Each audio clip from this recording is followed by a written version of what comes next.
오늘 33장을 읽어가는 날입니다. 이 33장은 32장 그리고 34장까지 쭉 이어지는 말씀에서 하나님과 언약을 체결한 이스라엘 백성들이 그 언약을 파기하는 중대 범죄 사건을 저지르고 난 이후에 그 백성들의 죄와 허물을 짊어지고 간절하게 하나님 앞에 용서를 구하는 모세와 그 모세의 간구를 들으신 하나님이 그 언약을 다시 회복하시는 그런 내용이 소개가 되고 있습니다.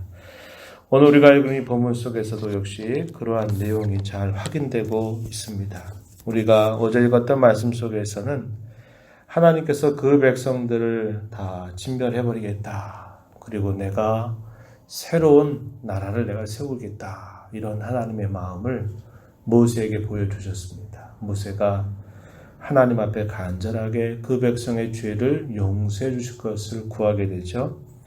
하나님께서 내리실 진노를 거두시게 됩니다. 그 진노를 거두시지만 오늘 우리가 읽은 앞부분의 말씀에 보면은 한편으로 하나님이 약속하셨던 그 약속의 내용은 이루어 주겠다라고 말씀하시면서도 또 한편으로는 이 언약을 파기한 패역한 이스라엘 백성들이 하나님이 함께 동행하게 된다면 그들의 죄를 진멸해버리게 될 것이기 때문에 내가 너희와 함께 올라가지 않겠다 이런 말씀을 하시게 됩니다. 1절 가서 한번 보시죠. 내가 아브라함과 이삭과 야곱에게 맹세하여 내 자손에게 주기로 한 그 땅으로 올라가라. 하나님께서 약속하신 대로 너희를 그 땅으로 내가 들여보내겠다. 올라가라 이렇게 말씀하시죠. 2절에 내가 사절을 너보다 앞서 보내어 가나안의 모든 족속들을 쫓아내겠다 말씀하십니다. 그리고 3절 적과 꿀이 흐르는 땅에 이르게 하겠다. 하나님이 약속한 대로 이루어 주겠다. 이렇게 말씀하셔요. 그러나 또 뭐라고 말씀하시는가? 3절 이어지는 말씀에 보니까 나는 너희와 함께 올라가지 않을 것이다. 이렇게 말씀하십니다. 왜 그렇게 말씀하십니까? 너희는 목이 곧은 백성인즉 내가 길에서 너희를 진멸할까 염려하기 때문이다. 이렇게 말씀합니다. 그들이 계속적인 이런 반역으로 하나님 앞에 죄를 범한다면 공의로우신 하나님이 그 진노를 바라는 것 때문에 그들이 살지 못할 것이다. 그러니 내가 너희와 함께 올라가지 않겠다. 이렇게 말씀을 하시게 됩니다. 한편으로는 그들을 향한 약속을 이루어 주시면서 은혜를 베푸시는데 또 한편으로는 그들의 죄악상 때문에 하나님이 함께 올라가지 않겠다. 이렇게 말씀을 하시는 겁니다. 그러면서 하나님께서 이런 말씀을 하실 때 그 백성들이 준엄한 말씀을 들었다. 이렇게 표현했습니다. 4절 보시면은 이 준엄한 말씀 한편으로는 은혜이긴 은혜인 것 같은데 또 한편으로는 두려운 겁니다. 하나님이 함께 하시지 않는다면 그게 어떤 의미가 있을까? 그들의 마음이 아주 착잡해지는 그런 모습이죠. 그러면서 슬퍼하여 한 사람도 자기의 몸을 단장하지 아니하였다. 이렇게 말합니다. 또 이렇게 그들이 하게 되는 배경에는 하나님께서 이미 말씀하신 내용이기도 하다고 소개합니다. 5절에 보면 모세에게 이렇게 말씀하셨어요. 이스라엘 자손에게 이르라. 너희는 목이 곧은 백성인즉 내가 한순간이라도 너희 가운데 이르면 너희를 진멸하리니 너희는 장신구를 떼어내라. 즐거운 마음으로 기쁜 마음으로 뭔가 예쁘게 꾸미고 멋있게 꾸며서 약속의 땅을 향해 진군해가는 그런 자세를 갖지 말라고 이야기하는 겁니다. 그 백성들의 그 죄악으로 인해서 하나님 앞에 겸비한 태도를 가지라는 거죠. 장신구를 떼어내라. 그러면 내가 너희에게 어떻게 할 것인가를 내가 정하겠다. 이렇게 이미 말씀하셨다고 이야기합니다. 그래서 이스라엘 모든 자손들이 그들의 장신구를 다 떼어냈다고 이야기합니다. 그들의 범죄 사건이 이미 발생이 됐고 그 범죄 사건에 대해서 모세가 그 상황을 봤을 때도 그가 하나님께로부터 받아왔던 언약의 두 돌판을 산 아래 던져버리면서 깨뜨렸고 깨뜨린 그 돌판을 가루로 부수어서 물에 섞어가지고 그들로 마시게 했죠. 어제 읽었던 말씀에. 그리고 하나님 편에 서라 그러면서 레위 자손들이 하나님 편에 서서 그 모든 죄에 동참한 자들을 진멸하시죠. 그래서 한 3,000명이라고 하는 사람이 죄값으로 죽임을 당하게 되는 일이 벌어졌습니다. 그러니 그 상황이 어떤 상황인가 하는 것을 짐작할 수 있는 것이죠. 모세가 그들이 텐트를 치고 있는 그곳에 회막을 두지 않고 회막을 그들이 텐트를 치고 있는 진 바깥에다가 회막을 치게 됩니다. 이렇게 말한 데는 회막이 여호와 하나님의 임재를 나타내는 곳인데 하나님이 범죄한 그 백성들 가운데 거하게 된다면 하나님의 거룩하심 때문에 그 백성들이 견딜 수가 없는 겁니다. 그래서 모세는 하나님께서 임재하시는 그 회막을 이스라엘 백성들이 머물고 있는 텐트 그 진영 바깥에다가 이 회막을 치게 됩니다. 그러면서 이런 회막을 바깥에 치게 되니까 여호와 하나님의 긍휼을 바라고 하나님을 앙모하는 사람들은 다 진 바깥에 있는 회막으로 나아가게 됐습니다. 7절 하반절에 이렇게 말합니다. 여호와를 앙모하는 자는 다 진 바깥 회막으로 나아갔다 이렇게 말합니다. 그리고 모세가 이 회막으로 나아가게 될 때 백성들은 다 자신들이 머무고 있는 그 진 바깥으로 나와 장막문에 서가지고 바라보았다 이렇게 표현합니다. 8절이요. 그리고 그 회막문에 여호와께서 임재를 상징하시는 구름 기둥이 서 있음을 볼 때마다 백성들은 다 일어나서 그 장막문에 서서 예배했다, 경배했다 이렇게 표현하고 있습니다. 10절에 이렇게 표현하죠. 모세와 대면하시는 여호와 하나님은 마치 친구와 이야기하듯이 모세와 대면했다 이렇게 말하고 이 모세를 수종들었던 여호수아는 회막을 떠나지 않았다 이렇게 표현을 해주고 있습니다. 모세가 회막을 그 백성들의 진 바깥에 치게 된 것은 그 백성들로 하여금 여전히 하나님을 찾으라고 하나님의 긍휼을 바라라고 이렇게 하나님 앞에서 그가 행하는 태도임을 우리가 볼 수 있게 되고요. 그러한 일들 앞에서 백성들의 마음이 겸비해져서 하나님을 향해서 멀찍이 경배하는 그런 모습, 하나님께서 그들을 불쌍히 여겨주시기를 원하는 그런 태도를 그들이 취하게 되는 것이죠. 이것이 그들이 살 수 있는 길이었다라는 것을 우리에게 보여주고 있습니다. 하나님 앞에 나아간 모세는 그 백성들의 모든 죄를 짊어지고 또다시 하나님 앞에 은혜와 긍휼과 자비를 구합니다.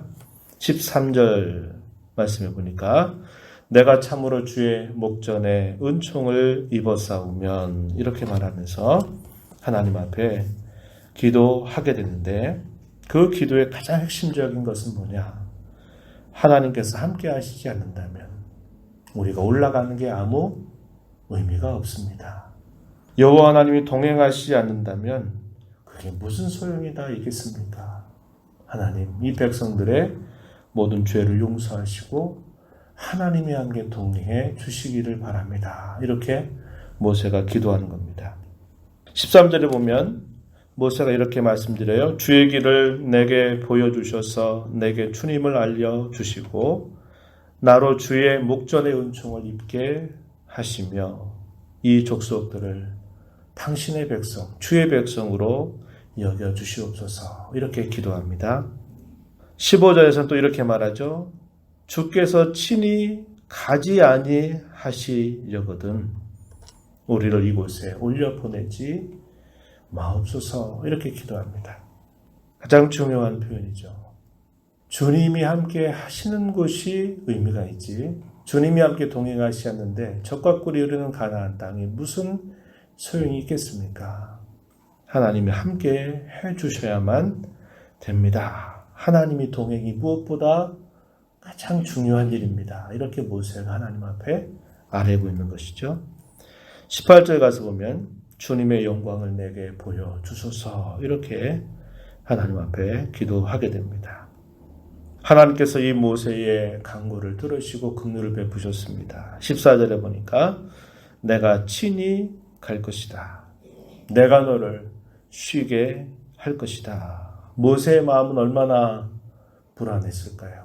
그의 마음에 안식할 수 있는 심령이 되지 못합니다. 왜냐하면 그는 그 백성들을 이끌고 하나님이 약속하신 땅으로 들어가야 되는데 하나님께서 진노하셔서 그 백성들과 동행할 수 없다. 나는 동행하지 않겠다. 너희끼리 가라.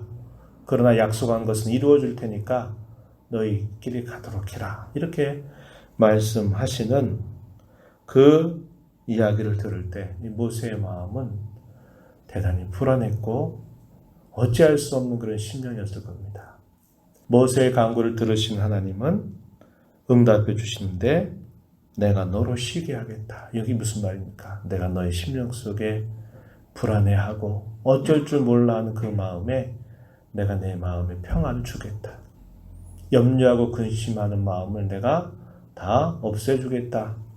내가 너와 함께 하겠다. 이렇게 하나님께서 마침내 응답하시게 됩니다. 그리고서 주의 영광을 보여달라고 간구하는 모세를 향해서 내가 나의 영광을 나타내 주겠다라고 하시는 약속이 19절에서부터 마지막 23절까지 응답하시는 말씀이 나타나게 됩니다.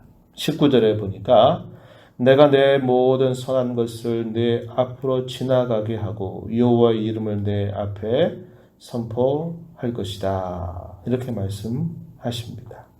그러나 내 얼굴은 네가 보지 못할 것이다. 내 얼굴 본 자가 살아 있을 수가 없다. 이렇게 말씀하시면서 내가 너를 지나갈 때에 내 손으로 너를 덮을 것이다.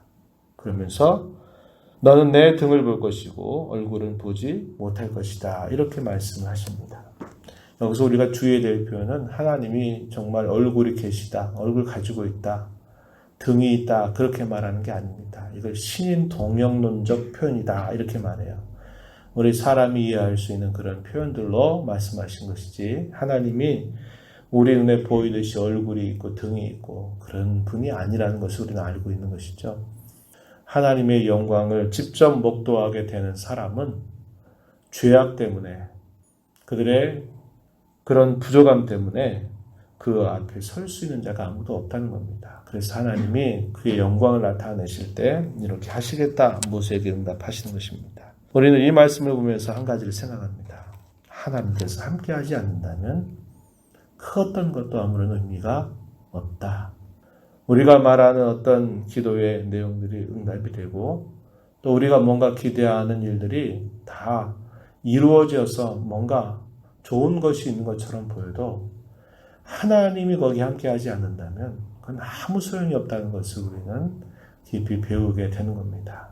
비록 우리가 드렸던 찬송가 438장에서 우리가 표현했던 것처럼 초막이라도 또 우리의 삶의 환경이 어려워도 그곳에 하나님이 함께 하신다면 그곳이 천국이 되겠지만 하나님이 함께 하지 않는다면 아무리 궁궐 같은 곳, 아무리 좋은 곳이라도 그것은 아무런 소용이 없습니다. 말이 이상할지 모르지만 소위 말하는 천국도 하나님께서 우리에게 약속하신 그 본향에도 하나님이 계시지 않는다면 그럴 리가 없지만 그것은 더 이상 천국이라고 말할 수 없는 겁니다. 하나님이 함께 계셔야만 또 우리 또한 하나님과 함께 늘 있어야만 그것이 우리에게 가장 큰 행복이고 영광이고 기쁨임을 우리가 배우게 되는 것이죠. 우리 모든 삶 속에서 하나님과의 동행을 언제나 우린 사모해야 합니다. 그것이 없다면 아무런 의미도 아무런 소용도 없다는 것을 우리가 깊이 간직하면서 우리의 모든 생애 가운데 하나님이 언제나 통행하시는 그런 복된 삶이 되게 해주십시오. 저희 또한 하나님과 어떤 일들 속에서도 늘 하나님과 통행하는 삶을 살아가는 것을 놓치지 않게 해주시옵소서. 이렇게 기도하면서 또 오늘도 우리에게 약속하신 복되고 거룩한 주일 하나님의 거룩한 임재를 오늘도 우리에게 나타내 주시옵소서. 보여주시옵소서. 간절하게 기도하는 아침이 되기를 바랍니다. 하나님 아버지, 복되고 거룩한 주일을 또 저희들에게 허락하셔서 오늘도 하루의 첫 시간을 주 앞에 나와 찬양하며 또 우리에게 주시는 말씀을 함께 읽고 또 그 교훈을 저희들에게 새겨주셔서 감사합니다. 범죄한 이스라엘 백성들을 향하여 하나님이 그 죄악을 해결하지 않고 함께한다면 그들은 그 죄악으로 말미암아 침을 받아 다 진멸되고 말 것을 하나님께서 말씀하십니다. 모세는 하나님 앞에 긍휼과 자비를 구하면서 하나님이 동행하지 않는다면 우리가 가는 적과 꿀이 흐르는 땅 가나안이 무슨 소용이 있겠습니까? 하나님이 함께 해주셔야만 됩니다. 이렇게 간절하게 기도하는 모습을 봅니다. 저희들의 삶 속에 하나님이 동행하지 않는다면 소위 말하는 모든 성공이라고 하는 것, 모든 좋은 것들이라고 하는 것 아무런 의미가 없는 줄 깨우쳐 배웁니다. 저희들의 삶의 형편이 어려움이 있어도 하나님이 언제나 통행하셔서 우리의 삶 가운데 함께 하신다면 그것이 우리에게 행복이고 기쁨을 또한 배웁니다. 저희들의 삶 속에 언제나 하나님이 동행하시는 삶, 또 저희 또한 하나님과 동행하는 삶을 가장 귀한 것으로 여기며 하나님을 섬겨가는 저희들이 되도록 인도하여 주시옵소서. 은혜의 보호자 앞에 나와서 아버지의 은혜를 구하며 복된 주일을 지키는 사랑하는 주의 자녀들에게 크신 은혜와 복을 더하여 주시옵소서. 예수님 이름으로 기도드리옵나이다. 아멘.